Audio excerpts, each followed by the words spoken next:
Welcome back. You saw the wonderful sound of that rotary with a turbo 12A. Welcome to the Gaza Performance Garage, guys. Today we have our very special guest, our very own Mr. Arctic Indian himself. Sir, tell me about this car, man, please, because what I heard a while ago, incredible. All right, so we had aired this car about a year ago when we were doing the build and we were trying to finish up. So now we got it finished and everything. We're going to show you some of the stuff that we did to make a 12A or any rotary or carbureted turbo. So we're going to start off. We use the Edelbrock VS2 carburetor, and the reason for that is Edelbrock just seemed less finicky than Holley when you're turbocharging.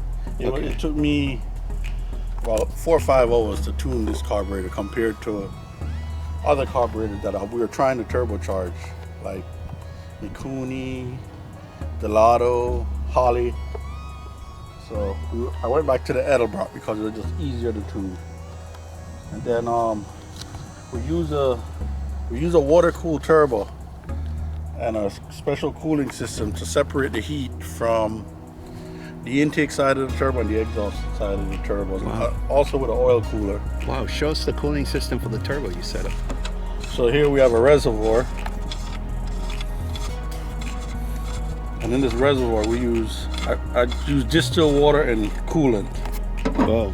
And we pump, we got a marine boat pump. And when I hit this button here, just right now,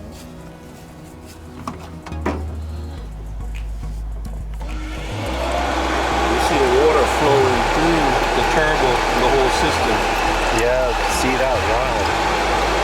Oh wow, this is solely for the turbo, the cooling of the turbo. Yeah, because what we're trying to do is separate the heat, because when you compress air it gets warm and we got to cool that air back down. So we have a sensor here that tells us the inlet air temperature sensor from the turbo. As you start to boost, that temperature will start to rise, like reach 100, 110, 115. Here in Florida we get like 150, 120. But after it atomized underneath the carburetor, we have another sensor in here, and this tells you the inlet fuel mixture temperature, and this will drop to 20 degrees, whatever the outside temperature is. So if it's 80 degrees now, when I start this car, the inlet air temperature will drop to like 50 degrees. So we eliminate using any intercooler by using this setup. And nice. Inside here we have some diffuser vanes that allow the fuel to get super cool. They cool the diffuser vanes, and in return it's like an amplification system for cool liquids. And that's how we get the inlet air temperature down so we don't detonate. Because you don't use any intercooler. No intercooler. Wow. We don't need any intercooler. And then right now we're running like 10 pounds, and the fuel pressure regulator is variable. We have 2 ways to control the fuel pressure: electronically and boost reference wise. The spring in the diaphragm is a very soft spring, so it's very sensitive to vacuum and boost. So on the vacuum it also brings the fuel pressure down, but on the boost it brings the fuel pressure up. Wow. And then we can also control the fuel pressure electronically through a little controller box that I can adjust the pressure up or down. So you don't have to worry about flooding at idle. Usually when you turbocharge, that's a big issue, is you get too much fuel pressure at idle. Wow. Yeah, so we're going to show you some of the, then on the boost, it controls itself here. This is, depending on the type of spring you use, this can get very sensitive. So you need all these gauges to tune this car. You can't tune this car without those gauges. Fuel pressure, boost, inlet, airlet, out temperature, and a vacuum gauge. with all of those, and a richer lean, a wideband. I have a wideband on this so we can see how much fuel we're dumping. And based on how much fuel we dump in, the temperature will drop more and more. The more fuel you run, the cooler it drop in the manifold. That's why we decided never to use the intercooler. And this same system we're going to be running on the red Super here shortly when I get a chance. Okay. So Great. very easy system to build, and it doesn't break the bank. Well, it's so efficient, man. You will never And rush. this car got like 50,000 miles with this setup, so we know it works. 50,000 miles Yeah. on This a is the- turbo unit. Look at the clock. It flipped. Look at the clock. It went 100,000 and came back with the same engine. Yeah.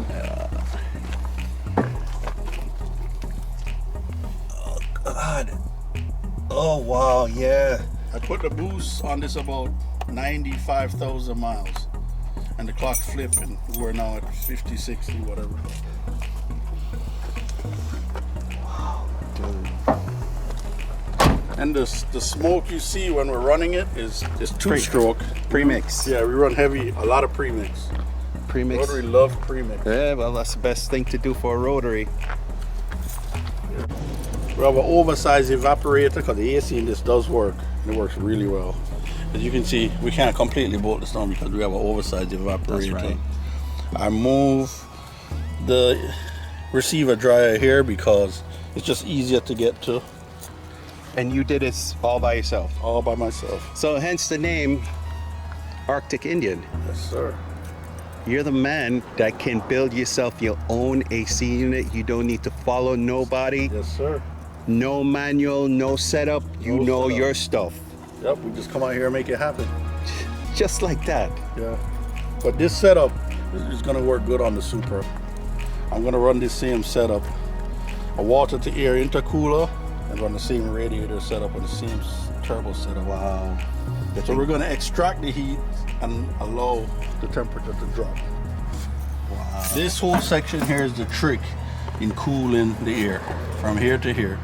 Everything is inside there that makes it happen. And when gas is atomized into the air, it actually drops the temperature. On the vacuum, the temperature drop, and whatever is inside there, it super cool it to help keep the temperature cool. So under a constant throttle response, the temperature will keep dropping. And then when you bring the boost in, the temperature is gonna slowly rise, but not, it's always 20 degrees split. So if it's 100 degrees outside, it's gonna be 80 degrees underneath that manifold. Wow. If it's 90, it's gonna be like 70 something, 74. Wow. And the cooler days, I've seen it down to 32, where the throttle will stick Yeah. because it frees up. So it works really good. So you don't really need an intercooler if you're running boost. Yeah. And if you use like E85, you don't need an intercooler at all. Nice. Wow. That's it. Just very simple. This is such a nice car, man. I wish they made cars this easy to maintain. Just like this. So simple, so nice, and it functions, man. Everything works. I could see you made a separate cooling system for the turbo, and that works. Yeah, that I works. didn't expect the system to work as well as it did, but it does work. It works. Incredible. So it flows through a radiator in the front. Yeah, an oil cooler. Oil cooler. RX7 oil cooler. And as you drive the Camera air, at the bottom, you can't see it from the front. holy crap. Yes. Wow, this is massive, dude. This is massive. You don't need a fan to cool the water off when it flows through, bro. How much a setup like this cost, like, To build this setup, to build it? So your oil cooler is the most expensive part, like probably $70 for a good oil cooler. Yeah, And the rest of the stuff is a marine pump is like 19, 20 bucks. a marine pump, okay. This reservoir tank is probably like 20, 25 bucks. The hose, that's about 100 and change. Oh, nice. Then you got to put the fittings in the turbo. I'd say 140 bucks, everything, by the time you add it up. Wow. Yeah, guys, see, because of this dirt road right here, you can never keep no car clean around here. This dirt road here, West Palm Beach, is very unforgiving. But this car is preserved. I could tell it's preserved. And it's just ready and waiting to be given. And it's an everyday driver. I drive it like every Friday. Every Friday. Friday driver. And I got the Monday, Tuesday driver. You know, in the islands, as they say, this is the gungo right here. You want to tell people about the story with the Mustang? Oh yeah, I raced a Or- Mustang with this.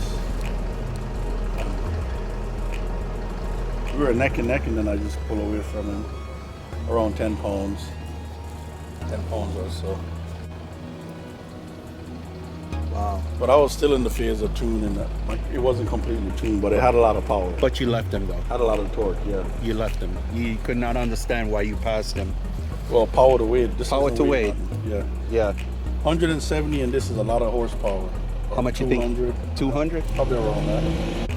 And we're not pushing this engine. This engine is not feeling it. Yeah. Wow. You do have to set your timing. You got to bring your timing back like 10 degrees. 10 degrees. I bring it back a little bit more than 10, but I just need that added safety. Yeah. The last build I did with Red, I put her to 12 degrees. Yeah. And she worked. That was like the sweetest 11, spot. 12. Yeah. 12. All right. But yeah, we finally got this done. It's running. Nice. Here we are, guys. The history, the info on this beautiful car. They don't make cars like this anymore, and I really appreciate Mr. Arctic Indian for taking the time out, his busy schedule, to come here and show me his wonderful cars. And we finally got it done. It took almost a year, but it's done. Wow. Sometimes It sounds real good too, man. Sometimes projects take a lot longer than Yeah. they should. Yeah. But the quality is what matters. Yeah. Quality came out good. Quality is good. And the end product, nobody else has it. Nice. You take this to a car show, nobody has that setup. Nobody can probably accomplish this setup. So Yeah, man. it's all about the carburetor though. The carburetor makes it all possible. But the longer you make the runner and the carburetor, the cooler it will get. The temperature will keep dropping. Yeah. So guys, listen, if you like this video, please just give it a thumbs up. And also, if you're not a subscriber, just hit that subscribe button. We depend on subscription to make this channel the best ever. And we have some really great content that nobody has. Nobody in YouTube has these cars. Mr. Arctic Indian himself. And if you have any questions, just ask Neil and I'll give you the answer. That's right. Okay, guys? Okay, guys, with that, smash that subscribe button. We'll catch you later on the flip side. Thank you for watching the Gaza Performance Garage. I'm Mr. Gaza, and this is Arctic